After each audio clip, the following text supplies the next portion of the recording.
Guys, back to store na naman tayo. Tapos na yung online delivery natin. Grabe init guys.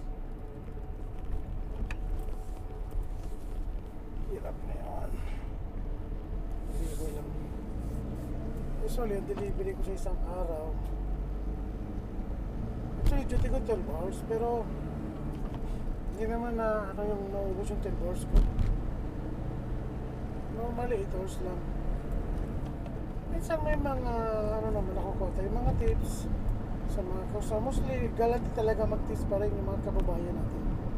Kaya pag Pilipino dinideliver natin, talaga naman inaayos natin ang maayos. Kahit mga Saudi inaayos naman natin. Problema nga lang yung ano, yung mga 3rd floor, 4th floor, minsan walang elevator.